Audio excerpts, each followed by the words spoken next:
ఒక అబద్ధం ఒక నిజం ఎదురెదురుగా నిలబడితే నిజం నిర్భయంగా ఉంటుంది. అబద్ధాన్ని చూసి నిజం ఎప్పుడూ భయపడదు. అదే అబద్ధం ముందు ఒక నిజం వచ్చి నిలబడితే అబద్ధం వెంటనే కంగారు పడుతుంది. ఈ నిజాన్ని లేకుండా చేయడం ఎలా అని అబద్ధం అనుక్షణం ఆలోచన చేస్తుంది. నిజం నిర్భయంగా నిలబడితే అబద్ధంలో ఎప్పుడూ ఒక ఆందోళన, ఒక కంగారు కనిపిస్తూ ఉంటుంది. ఇది రాజకీయ పార్టీలకు, ప్రభుత్వాన్ని నడిపే పాలకులకు కూడా వర్తిస్తుంది. పాలకులు, రాజకీయ పార్టీల నాయకులు నిజాయితీగా నిర్ణయాలు తీసుకుంటున్నప్పుడు, ప్రజల పక్షాన తాము పరిపాలన చేస్తున్నామన్న నమ్మకం వాళ్ళ మీద వాళ్ళకు ఉన్నప్పుడు తమకు వ్యతిరేకంగా జరిగే ప్రచారాన్ని పెద్దగా లెక్క చేయరు. ఎందుకంటే నిజం మా వైపు ఉంది, ధర్మం మా వైపు ఉంది, న్యాయం మా వైపు ఉంది, మేము వృత్తి ధర్మాన్ని సమర్థవంతంగా నిర్వహిస్తున్నాం అన్న ఒక ధైర్యం, ధీమా ఉన్నప్పుడు వ్యతిరేకంగా జరిగే ప్రచారానికి పెద్దగా కంగారు పడరు. ఇది తెలుగుదేశం పార్టీకి కూడా వర్తిస్తుంది. ఏమాత్రం నిజాయితీగా పాలన చేస్తూ ఉంటే ఇక తెలుగుదేశం పార్టీ లాంటి పార్టీలు అయితే జరుగుతున్న ప్రచారానికి అస్సలు భయపడాల్సిన అవసరం లేదు. ఎందుకంటే తెలుగుదేశం పార్టీకి అసాధారణ స్థాయిలో మీడియా బలం ఉంది. ఏ దేశంలో కూడా ఒక రాజకీయ పార్టీకి లేనంత మీడియా బలం ఉంది. అసామాన్యంగా తాను సృష్టించుకున్న సోషల్ మీడియా సైన్యం ఉంది తెలుగుదేశం పార్టీకి. ఇంత ఉండి కూడా తెలుగుదేశం పార్టీ కంగారు పడుతోంది అంటే, అవతల వాళ్ళని అణిచేయడం కోసం నిరంతరం పనిచేస్తోంది అంటే, అవతల పార్టీ నాయకుడి మీద నిరంతరం వ్యక్తిత్వ హననం చేస్తూ సోషల్ మీడియాలో ప్రచారం చేయించుకుంటూ ఉన్నారంటే, ఎక్కడో తెలుగుదేశం పార్టీ ప్రభుత్వాన్ని నడుపుతున్న పాలకుల్లోనే ఒక అపనమ్మకం ఉండాలి. తాము నిజాయితీగా పనిచేస్తున్నామా లేదా అన్న ఒక భావన వాళ్ళలోనే ఏర్పడి ఉండాలి.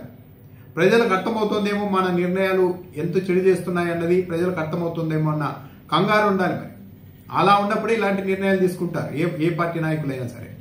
చంద్రబాబు నాయుడు గారు కొద్ది రోజులుగా చాలా ఎదురుదాడి చేస్తున్నారు. టీడీపీ నాయకులు కూడా మెడికల్ కాలేజీల వ్యవహారంలో కావచ్చు, యూరియా వ్యవహారంలో కావచ్చు, ధరల వ్యవహారంలో కావచ్చు, లా అండ్ ఆర్డర్ విషయంలో కావచ్చు, ఎంత ఎదురుదాడి చేస్తున్నా సరే, మరి ముఖ్యంగా మెడికల్ కాలేజీలు, యూరియా కొరత విషయంలో ప్రభుత్వ వాదనని ఎవరు నమ్మే పరిస్థితుల్లో లేరు.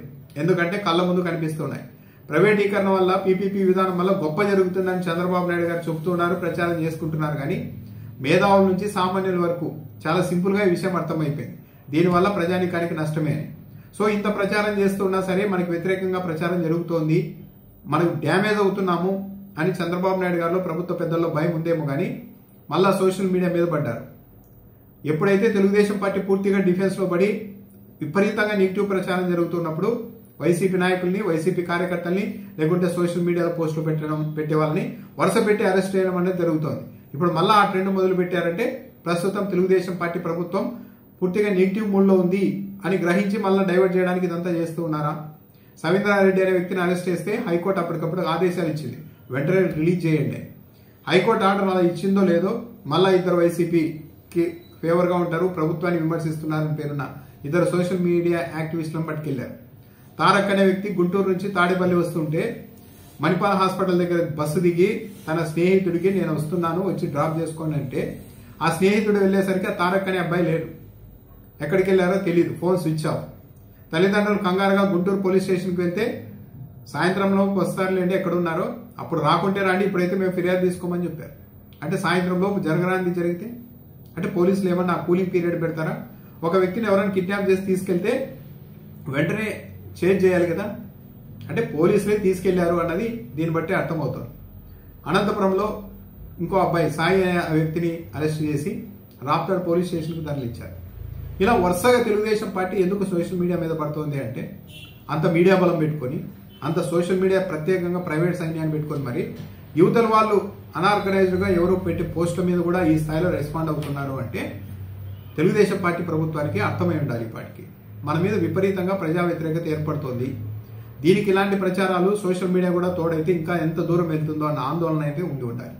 చంద్రబాబు నాయుడు గారిలో కావచ్చు, తెలుగుదేశం పార్టీ పెద్దల్లో కావచ్చు, కూటమి ప్రభుత్వ పెద్దల్లో కావచ్చు, తమ పరిపాలన మీద ఏమాత్రం నమ్మకం ఉన్నా ఇలాంటి ప్రచారానికి అస్సలు భయపడకూడదు. కానీ వాళ్ళు భయపడుతున్నారు, అవతల వాళ్ళని అణచివేసేందుకు ఎంత దూరమైనా వెళ్లేందుకు సిద్ధపడుతున్నారు, ప్రత్యేక చట్టాలు కూడా తెస్తామని బెదిరించే స్థాయికి వెళ్ళిపోయారు అని అంటూ ఉంటే దీనికంతా కారణం ఏంటి? తమ పరిపాలన ప్రజలకు ఆమోదయోగ్యంగా లేదు, కానీ మేము ఏదో విధంగా మేనేజ్ చేయడానికి, ఏదో విధంగా కన్విన్స్ చేయడానికి రకరకాల మార్గాల్లో ప్రయత్నం చేస్తున్నాం. దాన్ని మళ్ళీ ఈ సోషల్ మీడియా, వైఎస్ఆర్సీపీ మీడియా అడ్డుపడుతోంది. కాబట్టి వీళ్ళని మ్యూట్ చేస్తే అప్పుడు ప్రజలు మనం ఏం చెప్తే అదే సత్యమని నమ్ముతారు, ప్రజలకు ఏది కావాలంటే అది మనం ఎక్కించవచ్చు అని పాలకులు అనుకుంటూ ఉండవచ్చు. కానీ సోషల్ మీడియాను అణచివేయడం వల్ల, చిన్న చిన్న వైసీపీ కార్యకర్తలను, సోషల్ మీడియా యాక్టివిస్టులను అరెస్ట్ చేసి లోపలేయడం వల్ల జరిగే ఉపయోగం ఏం లేదు, జరగాల్సిన నష్టం జరిగి తీరుతుంది. లేనిపోని పాపాలు మూట కట్టుకోవడం తప్పించి అంతకుమించి ఏమీ రాదు. చరిత్రలో ఎన్నడూ లేని విధంగా ఇన్ని వందల మంది మీద కేసులు పెట్టి వందల మందిని అరెస్ట్ చేసి లోపలేస్తోంది కూటమి ప్రభుత్వం అంటే ఇది బలమా లేకుంటే భయమా బలహీనత అన్నది పాలకులే ఆలోచించుకోవాలి. బలం అయితే కాదు. బలవంతులు ఎప్పుడు ఇలాంటి చిన్న చిన్న వాటి మీద ఇంత స్థాయిలో స్పందిస్తూ అందరినీ ప్రతి ఒక్కరిని బెదరగొట్టి బతకాలని బలవంతుడు ఎప్పుడు అనుకోరు. ఒకవేళ ఇది బలం అని భావిస్తే అది పొరపాటు అవుతుంది. ఈ బలం ఎప్పుడు శాశ్వతంగా ఎవరికి ఉండదు. నిజాయితీగా మంచి పరిపాలన చేస్తున్నాం అని నమ్మకం ఉన్నప్పుడు ఈ స్థాయిలో కంగారు పడాల్సిన అవసరం లేదు. అలా చేయడం లేదేమో అని తమలో తాము ఊహించుకున్నప్పుడు ఆ భయం మొదలైనప్పుడే తాడును చూసినా పాము అని కంగారు పడిపోయే అవకాశాలు ఉంటాయి. కూటమి ప్రభుత్వ పెద్దలు అలాంటి మోడ్లోనే ఉన్నారా అన్న సందేహం అయితే కలుగుతోంది.